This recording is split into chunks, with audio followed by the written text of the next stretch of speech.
ನಮಸ್ಕಾರ ವೀಕ್ಷಕರೇ, ಈ ಕ್ಷಣದ R5 ನ್ಯೂಸ್ ನಮ್ಮವರ ಸುದ್ದಿಗೆ ಸ್ವಾಗತ ಸುಸ್ವಾಗತ. ನಿಷ್ಪಕ್ಷಪಾತ, ನಿಷ್ಠೂರ ಮತ್ತು ನೇರ ಸುದ್ದಿಗಳಿಗಾಗಿ ಹಿಂದೆ R5 ನ್ಯೂಸ್ ನಮ್ಮವರ ಸುದ್ದಿಗೆ ಸಬ್ಸ್ಕ್ರೈಬ್ ಆಗಿ ಹೆಚ್ಚು ಸುದ್ದಿಗಳನ್ನು ನೋಡಿ. 1924ರಲ್ಲಿ ಕರ್ನಾಟಕದ ಬೆಳಗಾವಿಯಲ್ಲಿ ಪ್ರಥಮ ಕಾಂಗ್ರೆಸ್ ಅಧಿವೇಶನ ಜರುಗಿತು. ಇದರ 100 ವರ್ಷಗಳ ಸವಿನೆನಪಿಗಾಗಿ ಕಾಂಗ್ರೆಸ್ ಪಕ್ಷದವರು ವಿಜಯನಗರ ಜಿಲ್ಲೆ ಹೊಸಪೇಟೆಯ ಅಮರಾವತಿಯಲ್ಲಿ ಸುಮಾರು 2 ಕೋಟಿಗಳ ರೂಪಾಯಿ ವೆಚ್ಚದಲ್ಲಿ ಕಾಂಗ್ರೆಸ್ ಪಕ್ಷದ ವತಿಯಿಂದ ಕೌಶಲ್ಯ ತರಬೇತಿ ಕೇಂದ್ರವನ್ನು ಸ್ಥಾಪಿಸಲಿದ್ದಾರೆ. ಇದರ ಕುರಿತಾಗಿ ಈ ದಿನ ಹೊಸಪೇಟೆಯ ನಗರಸಭೆಗೆ ಆಗಮಿಸಿದ ಜಿಲ್ಲಾ ಕಾಂಗ್ರೆಸ್ನ ಅಧ್ಯಕ್ಷರಾದ ಶ್ರೀ ಸಿರಾ ಶೇಖ್ ಅವರು ನಮ್ಮ ಸುದ್ದಿವಾಹಿನಿಯೊಂದಿಗೆ ವಿಶೇಷ ಸಂದರ್ಶನದಲ್ಲಿ ಈ ಕಟ್ಟಡದ ಕುರಿತಾಗಿ ತಿಳಿಸಿದ್ದನ್ನು ಈಗ R5 ನ್ಯೂಸ್ ನಮ್ಮವರ ಸುದ್ದಿಯಲ್ಲಿ ನೋಡೋಣ, ಬನ್ನಿರಿ. ನಗರಸಭೆಗೆ ಬಂದಿರೋ ಉದ್ದೇಶ ಸರ್? ಬೆಳಗಾಂನಲ್ಲಿ 100 ವರ್ಷಗಳ ಹಿಂದೆ ಕಾಂಗ್ರೆಸ್ ಅಧಿವೇಶನ ನಡೆದಿತ್ತು. ಆ ಅಧಿವೇಶನ ಮಹಾತ್ಮ ಗಾಂಧಿಯವರ ಅಧ್ಯಕ್ಷತೆಯಲ್ಲಿ ನಡೆದಿತ್ತು. ಅದರ ಸ್ಮರಣಾರ್ಥ, ಅದರ ನೆನಪಿಗಾಗಿ ನಾವು ಕಾಂಗ್ರೆಸ್ ಪಕ್ಷದವರು ಎಲ್ಲ ಜಿಲ್ಲಾ ಕೇಂದ್ರಗಳಲ್ಲಿ ಒಂದು ಟ್ರೈನಿಂಗ್ ಸೆಂಟ್ರ್ ಮಾಡಬೇಕು.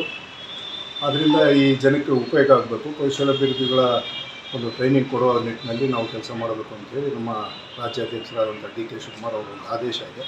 ಅದಕ್ಕಾಗಿ ಒಂದು ಜಾಗವನ್ನು ಗುರುತಿಸ್ಕೊಂಡಿದ್ದೀವಿ.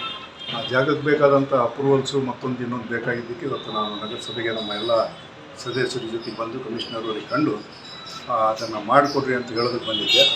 ನೀವು ಸಿಕ್ಕಿರಿ. ವಿಷಯ ಇಷ್ಟೇ, ಕಾಂಗ್ರೆಸ್ ಅಧಿವೇಶನ ಬೆಳಗಾವಿಯಲ್ಲಿ ನಡೆದು 100 ವರ್ಷ ಆಗಿದೆ. ಅದರ ನಿಮಿತ್ತವಾಗಿ, ಅದರ ನೆನಪಿಗಾಗಿ ನಾವೊಂದು ಟ್ರೈನಿಂಗ್ ಸೆಂಟರ್ನ ಹೊಸಪೇಟೆಯಲ್ಲಿ ಪ್ರಾರಂಭ ಮಾಡ್ತೀವಿ. ಅಂದರೆ ಇದು ಎಲ್ಲ ಸಾರ್ವಜನಿಕರಿಗೂ, ಮಹಿಳೆಯರಿಗೂ, ಪುರುಷರಿಗೆ ಎಲ್ಲರಿಗೂ ಉಚಿತವಾಗಿ ಒಂದು ಟ್ರೈನಿಂಗು. ಅದರಲ್ಲಿ ಟೈಲರಿಂಗ್ ಇರ್ತದೆ, ಕಂಪ್ಯೂಟರ್ ಇರ್ತದೆ, ಇನ್ನಿತರೆ ಏನು ಇಲ್ಲಿ ಜನಕ್ಕೆ ಅವಶ್ಯಕತೆ ಇದ್ದಂಥದ್ದು ಅವೆಲ್ಲ ಹಳೆವಾಗಿದ್ದಾವೆ. ಯೂಟ್ಬತ್ತಿ ಅದು ಇದು ತಯಾರು ಮಾಡತಕ್ಕಂಥದ್ದು. ಈಗ ಲೇಟೆಸ್ಟ್ ಅಂತ ಹೇಳಿದ್ರೆ ನಮ್ಮ ಮೊಬೈಲ್ ಫೋನ್ ರಿಪೇರಿ ಆಗಿರ್ಬೋದು, ಕಂಪ್ಯೂಟರ್ಸ್ ಕಂಪ್ಯೂಟರ್ ಟ್ರೈನಿಂಗ್ ಕೂಡ ತೊಗೊಳ್ತೀವಿ.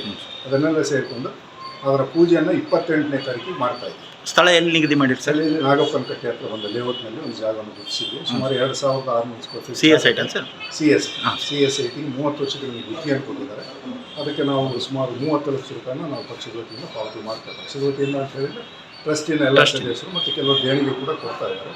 30 ಲಕ್ಷ ರೂಪಾಯಿ ಪಾವತಿ ಮಾಡಿ ಸುಮಾರು 2 ಕೋಟಿ ರೂಪಾಯಿ ಅಂದಾಜಿನ ಒಂದು ಬೃಹತ್ ಕಟ್ಟಡವನ್ನು ಇಲ್ಲಿ ಹೊಸಪೇಟೆ ಜನರಿಗೆ ಅನುಕೂಲ ಆಗೋದಕ್ಕೆ. Thank you. ವರದಿಗಾರರು ಕರಿಬಸಯ್ಯ ಹಿರೇಮಠ್, ಹೊಸಪೇಟೆ, ವಿಜಯನಗರ ಜಿಲ್ಲೆ.